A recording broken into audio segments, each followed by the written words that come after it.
Good evening, ear readers. Today you are tuned into what I would love to call the EarRead Article Thursdays. And today's article is going to be by Tshilidzi Marwala.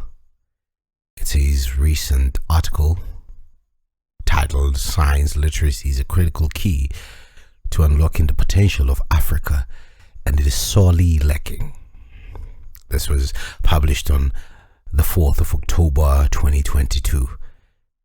So just to give you a brief description of who Professor Tshilidzi Marwala is, so that you can know exactly who you're talking about. He's the outgoing Vice Chancellor and Principal of the University of Johannesburg, and on 1 March 2023, he will be Director of the United Nations University and UN Under-Secretary General. He is the author of the upcoming book, Heal Our World. He's on Twitter at TXM1971. With that said, I think, we can rightfully begin reading his article. It's very short. It's about like a 10 minutes read, but it's going to be a bit longer because I'm going to be giving my own opinion about it. I'm not saying that I'm an expert or anything, but I do think and I do have an opinion. The first paragraph goes like, "We are well away from the Africa Rising story that dominated prior to the pandemic. If we are to reignite our growth story, adapting the fourth industrial revolution and the skills required has to be a priority. We need science literacy." This week, I gave a talk on science literacy at the Science and Technology and Society Forum in Kyoto, Japan. As we become further entrenched in the technology-intensive economy powered by the fourth industrial revolution, there are glaring and stark deficits and gaps. In order to adapt to this new economy, there needs to be a more significant focus on science, technology, engineering, mathematics, and science literacy for all. However, the inequities in the STEM field with regard to the geographic and gender inequity persist, particularly on the African continent. We need to change this. As you can hear from just those few paragraphs, he's basically, speaking about just how important it is, to just have scientific literacy, meaning understanding of the new technologies, I believe, and just how important it is to involve women in these, new developments, so that women can be at the forefront. If you have read his books, you would understand that, this narrative has, been consistent throughout his career as a writer. So, I am going to continue. This has a ripple effect on science literacy as the lack of representation perpetuates gaps that filter down across spheres and disciplines, he continues to say. According to the 2016 Gender Gap Report published by the World Economic Forum, the global gender gap stands at 47%, and 30% of male students graduate from STEM subjects compared to only 16% of female students. Furthermore, the COVID pandemic has widened the already existing gap in African STEM education. The African Development Bank has reported that fewer than 25% of African higher education students pursue STEM-related careers. Therefore, it is critical to reframe our approach to education in Africa at every tier to ensure that we bridge these gaps not only within STEM fields but beyond in a way that fundamentally speaks to Africa's developmental agenda. He continues to say, "From the impact of climate change as a growing threat to the lives and livelihoods in Africa to the economic disruptions stemming from the Russia-Ukraine war, which could push a further 1.8 million people across the African continent into extreme poverty in 2022 and another 2.1 million in 2023, to our additional financing needs, which are currently estimated at $432 billion. To the lingering impact of COVID-19, it is apparent that the continent's growth story is facing a trough." He's actually pointing out the obvious. We know that, the pandemic hit us really bad, and that we are still recovering from it. We have not really gotten out of it, and I don't wonder what's going to happen. I mean, adding the load shedding events that we've been experiencing, adding just the Russia-Ukraine war, as he has pointed out, plus the poverty, the corruption, in government and everything like that. It's a very dire situation we find ourselves in, and getting ourselves out of it will be a very interesting thing. But let us continue with the article, and then I'll make a point towards the end. He continues to say, we are a world away from the Africa Rising story that dominated prior to the pandemic, which was projected to lift the region's bottom millions out of poverty by 2030. If we are to reignite our growth story, adapting to the fourth industrial revolution and the skills required has to be a priority. I don't know about this one. The reason why I say I don't know about this one is because I feel like, the fourth industrial revolution, as it comes, to South Africa, is going to develop really slowly. It will start in, basically in the cities, namely, or just to name the cities, it's going to be Cape Town, Durban, and Johannesburg, or maybe Bloemfontein and a couple more cities. My concern is that our problem is definitely poverty, and yes, artificial intelligence could be, used this way as a way to tackle this issue as well. We could, innovate, agricultural technologies that will assist or help in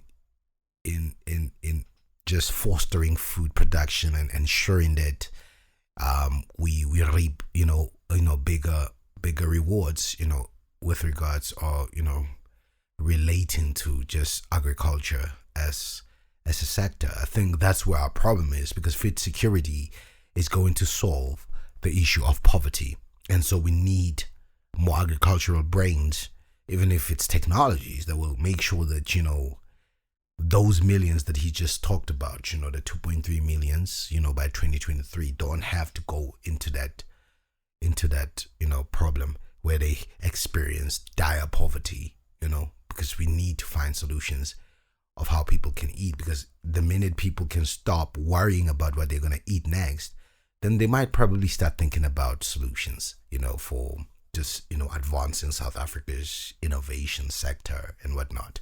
But let's continue. Let's hear what he has to say. Our weaknesses include the quality of education systems from primary to university levels and scientific research institutions, as well as weak innovation ecosystems and poor enabling infrastructure to support growth. Ntantla-Lax, spoke about this one when he was on the Panwell show, and I really felt like he, Mr. Marwala is basically making a very important, point. I mean, infrastructure is very important, to develop the mind. If you build, great infrastructure for kids where they can develop certain skills, then it will be a norm, as opposed to just raising them in an environment where the infrastructure is so poor that they can't even compete, on a provincial scale. I don't even want to go global, just on a provincial scale with maybe private school learners and whatnot. I think infrastructure development is the key, and Muzikuzwayo in his latest book called South Africa's Promise, speaks about infrastructure, and he speaks about us basically tangling infrastructure into the religious community, because we have never heard of a church burning during a protest or anything, but a library will burn, a swimming pool will burn. And so he's really, really hitting a mark here. We need to improve our infrastructure. For me, it will be agriculture and then infrastructure. But anyway, he continues to say, historically, a lack of investment in science and technology has undermined economic transformation on the continent. Without the economic and scientific infrastructure necessary for innovation, the continent has continued to rely on the colonial developmental model of resource extraction, which emphasizes poverty and aid dependence and is fundamentally unsustainable. He continues to say, of course, there is recognition of the need to upskill and reskill workers to cope with new technologies and digitized processes. While new roles, opportunities, and industries emerge, we are under pressure to bridge the gap between skills, automation, and jobs to ensure that we are closing the gaps. At the heart of this is a fundamental requirement for science literacy for all. If we consider He says that if we consider that technology as the practical application of scientific research, it is imperative for us all to have basic science literacy. This conversation is often had at a very superficial level, whittling down from government to support staff and beyond. We need to instill practices and strategies that enable individuals to understand, synthesize, and communicate scientific knowledge. Access to science through science literacy is imperative for creating policy, understanding these policies and the application thereof, creating an ecosystem where economic transformation and policy-making decisions are predicated on scientific culture will marshal sustainability alongside innovation.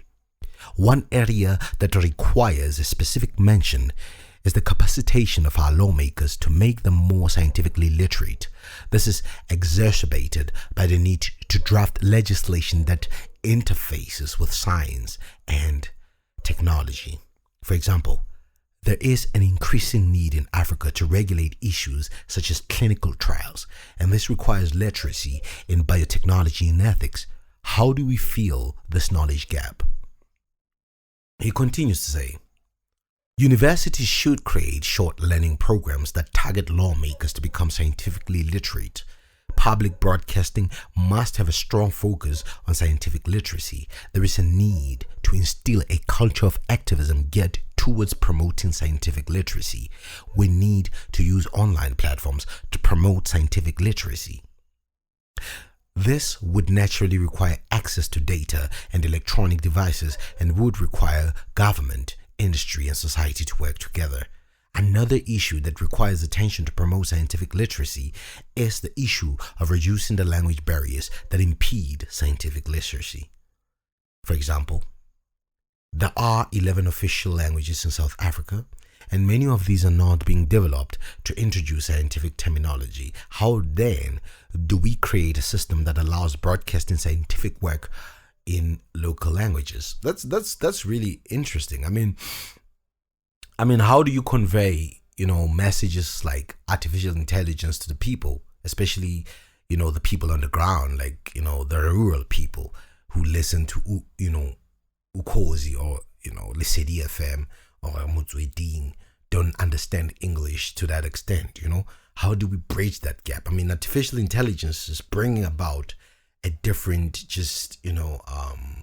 challenge to us, which is both interesting and scary because, how do you teach a Gogo, who just came back from the, from just, apartheid and whatnot, how to use, these devices and how to communicate with them? And will they communicate with them in their own language, in a language they're most comfortable with? We don't even have the dialect, the jargon, in our own native languages to actually convey messages to artificial intelligence, and so I feel like he's hitting a mark here. How do we integrate our languages in the, I guess, ever evolving technological space?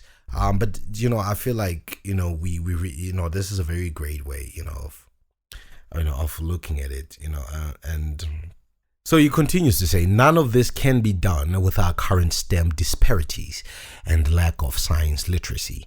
If Africa is to have any hope of leveraging technology to drive large-scale transformation and competitiveness on the continent, calls for greater emphasis on STEM education and a push towards science literacy beyond the education system is the key to unlocking the potential that exists.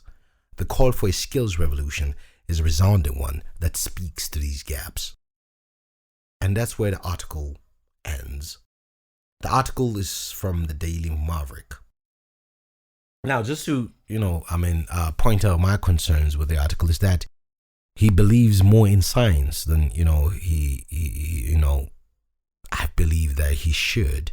He believes more in science than I believe that he should. He shouldn't. Our problems are very serious. Our simple problems is, make sure that food is accessible, make sure that water is accessible, make sure that, electricity, just the basics are accessible. Then can we talk about science after? I do understand that science will probably drive change or transformation in the business area and maybe probably even create more jobs going forward.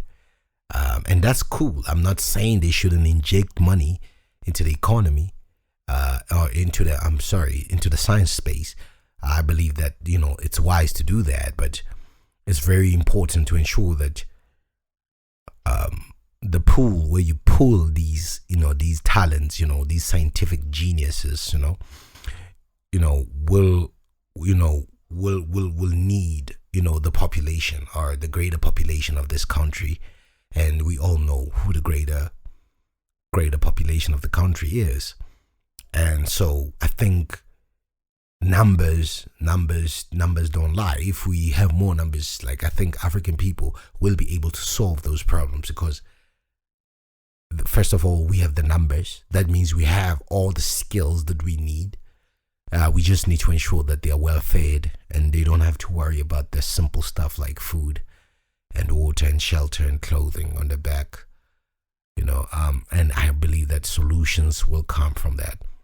And then we will have innovation in science, in the scientific space after that. I can promise you that. Once you don't have to worry about Papa, you won't have to, to worry about, what you're going to wear tomorrow and, those basics.